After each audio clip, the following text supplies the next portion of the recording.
இப்படி தாட்சாயினி தன் பர்த்தாவான பரமேஸ்வரனை பார்த்து காட்டாள். சுவாமி காட்டாள், ஏன் உனக்கு உடம்பு இப்படி பறக்குறதுன்னு கேட்டாள். உடம்பு பறக்குறதுதான் பிறந்தாத்துல உற்சவம்னு காட்டது. அதுக்கு அழகா பதில் சொன்னாள். அவன் ஏதாவது அசட்டு ஸ்திரியா இருந்தா என்ன உடம்பு ஒன்றும் பறக்கல, உங்க உடம்பு தான் பறக்குறது. அப்படி சொல்லல அம்பாள். என்ன சொன்னார்? கதம் சுதாயா பிதృగேஹ கௌதுகம் நிஷம்ய தேஹசுரவர்யனேங்கதே. பெண் பிறந்தாத்துல ஒரு உற்சவம்னு காதல விழுந்தா அவன் உடம்பு என்னமா பறக்காமல் இருக்கும்டா. என்ன அர்த்தம்? நாளைக்கு உனக்கு பொன் பிறந்தா தெரியும்னு சொல்றாள். கதம் சுதாயா பிதృగேஹ கௌதுகம் நிஷம்ய தேஹசுரவர்யனேங்கதே. உடனே சுவாமி கேட்டாளாம், உனக்கு பத்திரிகை வந்திருக்கோன்னு கேட்டாளாம். என்ன தட்சன் பத்திரிகை போடப்படாது, இவாளுக்கு அபிபாகமே கொடுக்கப்படாதுன்னு அந்த யாகம் ஆரம்பிச்சு நடத்தினா அது இவளுக்கு தெரியல. பத்திரிகை வந்திருக்கோன்னு கேட்டாள். அதுக்கு தாட்சாயினி பதில் சொன்னாலாம், நீங்க தானே சொல்லியிருக்கேள் சில இடத்துக்கெல்லாம் கூப்பிடாமலே போகணும்னு. யாகம் பிதாவனுடைய வீடு, ஆச்சாரியனுடைய வீடு, பர்த்தாவனுடைய வீடு, இதுக்கெல்லாம் கூப்பிடாம போகணும்னு சொல்லியிருக்கேளேனாலா. அவர் என்னைக்கோ எப்பவோ தர்மஞானத்தை இதுல உபயோகப்படுத்துறார். அனாஹுதாப்யபியந்தி சௌஹ்ருதாதி பர்த்தாவனுடைய வீடு, ஆச்சாரியனுடைய வீடு, பிதாவனுடைய கிரகம், யஜ்ஞவாட்டம், இதுக்கெல்லாம் ஆஹ்வானம் இல்லாமலே போகணும்னு நீங்க தானே சொல்லியிருக்கேள். ஏன்னாள் சௌஹ்ருதாத்து ஹேத்து ஒன்று சொன்னாள்.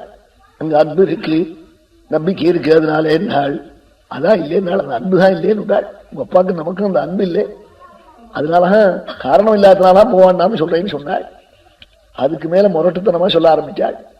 நான் போகலைன்னா எங்க அம்மா ஹோன் அழுவள், என் சகோதரிகள் நான் 15 பேரில் வருத்தப்படுவாள், போகணும்னு சொல்லி சொன்னாளாம். அப்படி போகணும்னா நீ புறப்பட்டு போனாள் சுவாமி.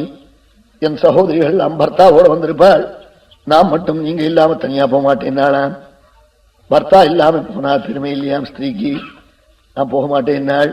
சுவாமி சொன்னாளாம், நீ நானே அங்க போனா உனக்கும் கௌரவம் கிடைக்காது, எனக்கும் கிடைக்காது, அதனால நீ போறதும் சரியில்லை, என்னையும் கூப்பிடாதேன்னாள். இல்லை புறப்பட்டு விடுவேன்னாள். அப்புறம் அம்பாள் சுவாமி பார்த்தாளாம், இவளை போகாதேன்னு தடுத்தாலும் பிதிருகிரகத்துல ஒரு பெரிய உற்சவம் நடந்து போகலையேங்கிற துக்கத்துல விம்மி போய் ஜீவனை விட்டு விடுவள்.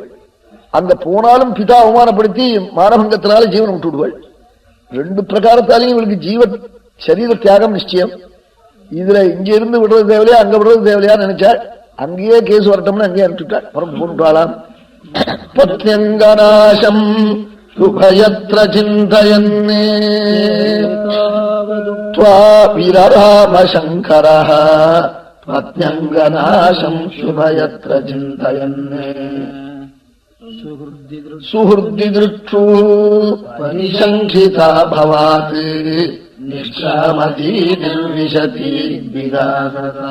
மாதாபிதாக்களிடத்துல ஏறி இருக்கிற பிரேமையினால அவளுக்கு தோஷங்கள்லாம் தெரியலையா. ரொம்ப பிரியம் வந்துடுத்துன்னா அங்க தோஷமே தோணாது. ஆமா, பகவான் இடத்துல பூர்ண பக்தி தனக்கு வந்துடுத்து, ஏதாவது சொல்ப கஷ்டம் வந்தது சுவாமிகிட்ட கோபம் வராது. சுவாமிகிட்ட பூர்ண பக்தி வராதவன் தான் ஏதாவது முள்ளு குத்தினா சுவாமி வையும் கோவிலுக்கு வர வந்தேனே இங்கால குத்தி விட்டியம்ம.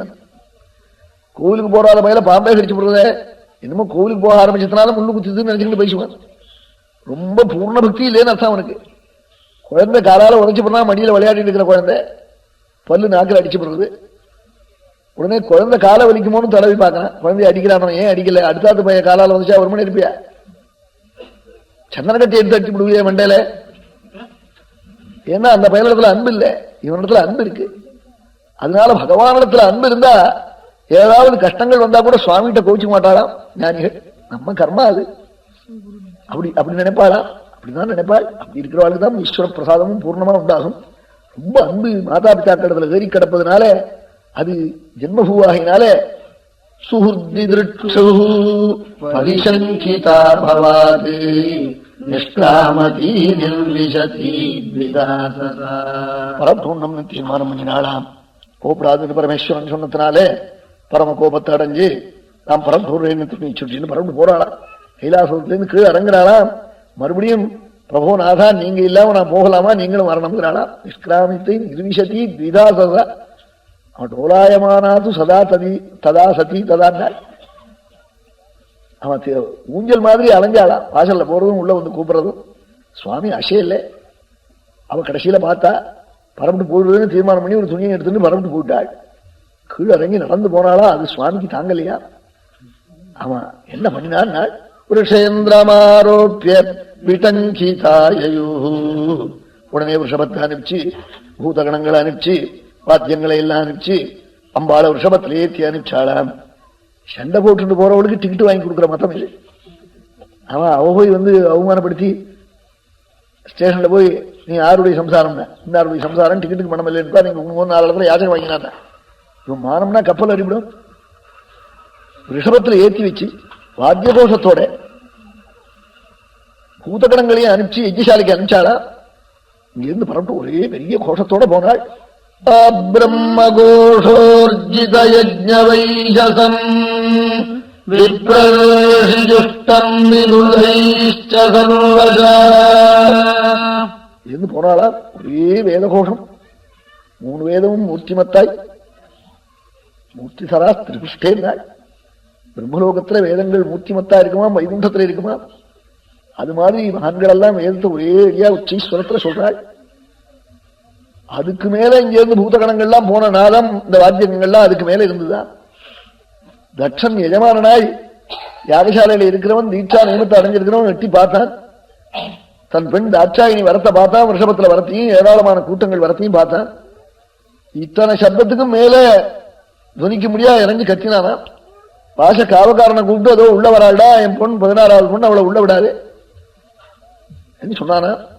இது அம்பாளுடைய காதல விழுந்துடுத்து. உடனே கீழே இறங்கினாள். அங்கேயே, ஹே பிதா, நான் உள்ள வரல, பயப்படாதே. அவன் யாக காலத்துல இந்த கவலை வர உனக்கு வேண்டாம், அங்கேயே இதுன்னு சொல்லிவிட்டு சொன்னாள்.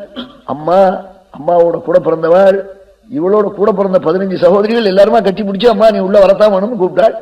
எப்போ பெத்த தோப்பன் உள்ள வரப்படாதுன்னு விட்டானோ, இனிமே நாங்க வரமாட்டேன் விட்டாள் அம்பாள்.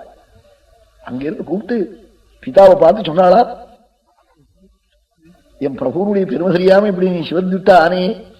யத்யக்ஷரம் நாம கிரேரிதம் ருணாம் சகிருத்ரசங்காதமாசு வந்திததே பவித்ர கீர்த்திம் கமலஞ்சசாசனம் பவானஹோத்வேஷ்டி சிவம் சிவேதரா யப்பாத பத்மம் மஹதாம் மனோளிபிஹி நிஜேவிதம் பிரம்மரசாசவார்த்திபிஹி லோகஸ்ய யத்வருஷதி சாயிஷோர்த்தினஹ தஸ்மை பவான் ருஷ்யதி விஸ்வபந்தவே.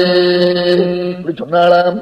என் பிரபுனுடைய 2 அக்ஷரம் உள்ள நாமாவை, சிவா என்ற நாமாவை ஏதோ பிரசங்காத்து அர்த்தம் தெரியாமே நுனி நாக்கினாலே ஒரு பாப்பி சொல்லிவிட்டானேயானா, அவன் பாபம் முழுதும் போய் அதை கட்டவாளுடைய பாபமும் போயிடுமோ. அப்படிப்பட்ட என் பிரபுவே வேஷிக்கிறியேடா, சிவநாமாவனுடைய பெருமை தெரியாமல் அவன் நாமாவுக்கே இத்தனை பெருமை இருந்தா என் பரமேஸ்வரனுக்கு எத்தனை பெருமைன்னு பாடுறான். அட அஷடே அந்த சத்துவம் பகிஸ்தமஸ்தா பரமேஸ்வரம் யத்யக்ஷரம் நாமகிரேரிதம் ருணாம் சகிருத்ரசங்காதமாசு வந்திததே பவித்ர கீர்த்திம் கமலஞ்சசாசனம்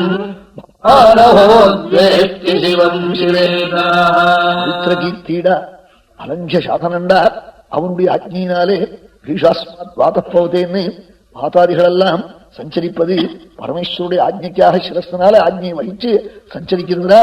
அப்படிப்பட்ட பிரபுவை போய் மங்களத்தை அடைவதற்கு யோக்கியம் இல்லாத நீ போய் எதிர்க்கிறேனாளாம்.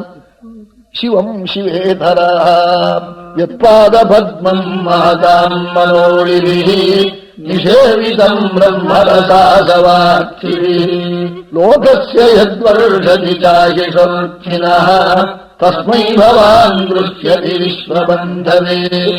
எந்த என் பிரபுனுடைய சரண கமலத்தை மகான்களுடைய மனமாகிற வண்டானது பிரம்மரசத்துக்காக தேடுகிறதோ, எந்த என் பிரபு கேட்காமலே பக்தாளுக்கு சர்வ அபீஷ்டங்களையும் வருஷத்தின் ததாத்தின்னு சொல்லல. லோகஸ்ய யத்வருஷதி போல பெய்யவனோ பக்தாளுக்கு சர்வ அபீஷ்டத்தையும்.